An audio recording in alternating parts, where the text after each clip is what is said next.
As you saw it in the thumbnail and the title, it's time for a guardian farm, and I want to make it a proper one. Highly efficient and also fully decorated. So let's go. Last episode was a bit of a summary of what I built in the last 2 years, as I didn't upload at all during that time. So a lot has happened, including building a bamboo farm, which already planning on using that for the Guardian Farm project. And now you might be thinking what bamboo has to do with a Guardian Farm, so let me tell you. You see, underneath the Guardian Temple I am planning to use for the farm, there is a massive lava lake.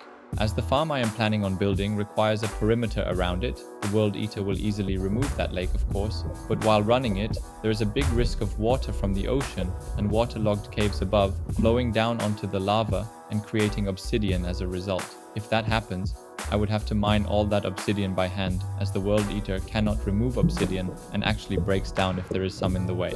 So, to prevent all that from happening, I will remove all the lava beforehand using scaffolding. There we go, full circle. Crafting all the scaffolding I need bamboo, which I got from the farm, and string, which I just get from my bartering setup, which I did put together way back in episode 4. Removing all the lava was a bit time consuming, but actually very satisfying.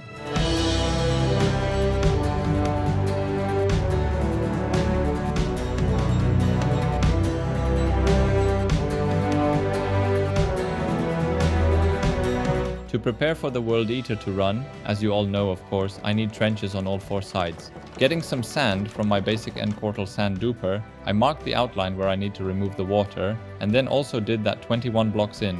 The outer ring is for the trenches, and the big part in the middle is going to be done by the World Eater. My method for removing the water was to set up beacons and dig along the seafloor to have a flat bottom. That makes it way easier to run the water sweepers by Jair.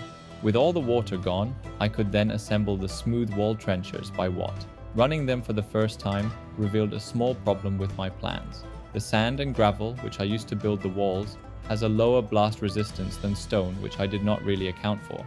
So a lot of the sand at the bottom is getting blown up, and then the sand above is falling down, making water flow down from the top of the walls. So that was a bit tedious. But powering through, I dug all 4 trenches down to bedrock.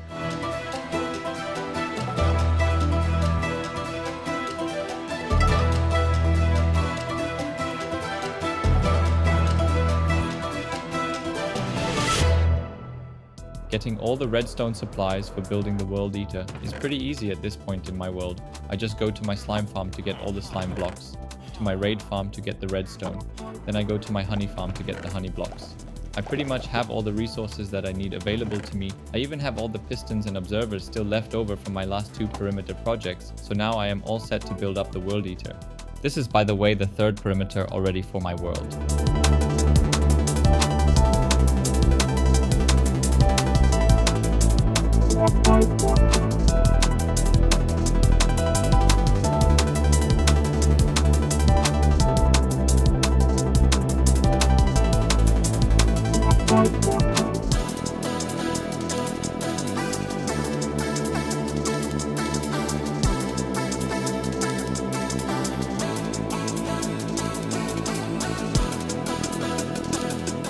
Now, don't call me crazy, but for some reason I want to make this a void perimeter. I don't know why, as it was very time consuming to remove the bedrock ceiling for my wither skeleton farm in the nether last episode, but maybe it is because I found a new design for a bedrock breaker since I did that. This one now will collect the used pistons to reuse them for the next layer, so I don't need nearly as many pistons as before. Running a pretty normal PC setup, I was only able to do 1 layer at a time before it would get too laggy to play. But as I wanted to upgrade anyways, I thought now would be a good time. So having upgraded to an AMD 7800X 3D and an Nvidia 4080, I was now able to run multiple machines at once, which saved a huge amount of time.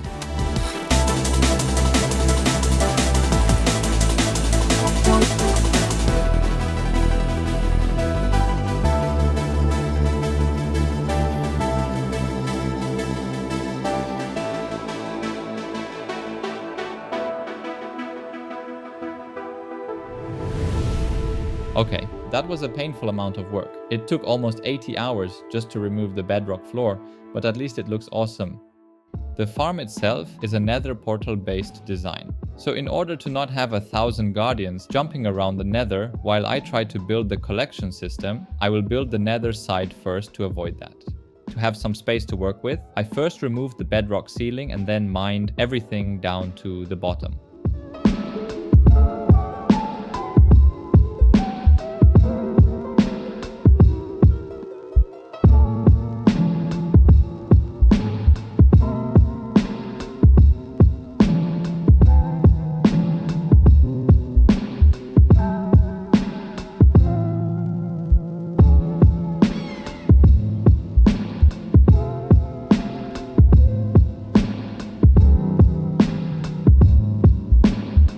Since my world is still in version 1.19.4, I am able to slice the bottom of the portal off, which avoids the guardians getting stuck on the lip of the obsidian and just lets them fall straight down.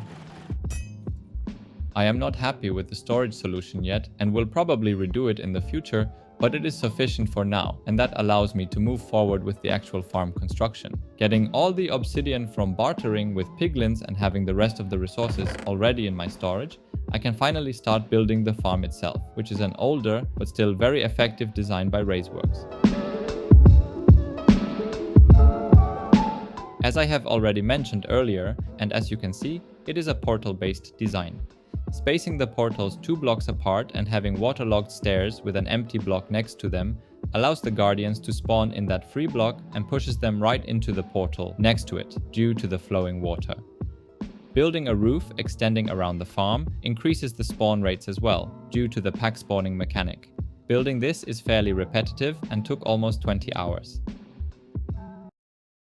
With the farm done and working wonderfully as you can see, I can very quickly get all the different prismarine blocks for future projects. As I said in the beginning of the episode, I want to fully decorate the perimeter to make it look nicer as it does right now. For the design process, I asked a generative creative tool for some inspiration and it spat out this image. As it is very intricate and, at least for my building skills, too complicated in parts, I took the idea and simplified it a bit to fit my idea for the project. Once I finalize the design in a creative world, I can now start gathering all the resources I need, and the list is quite long.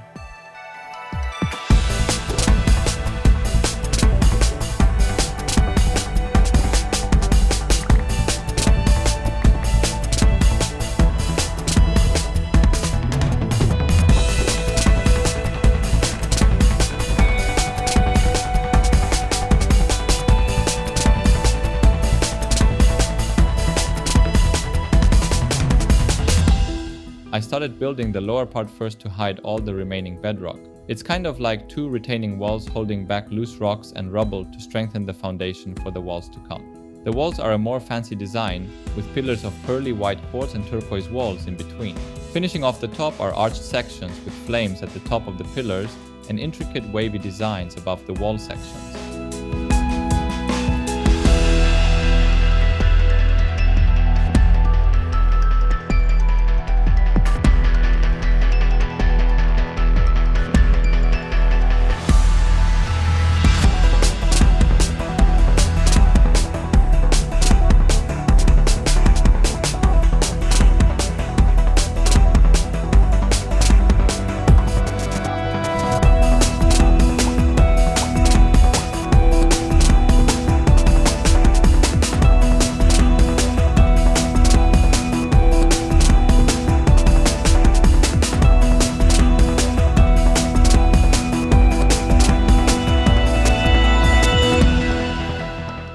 I am very happy with the design I came up with and enjoyed the design and build process very much, and I hope you guys like it too.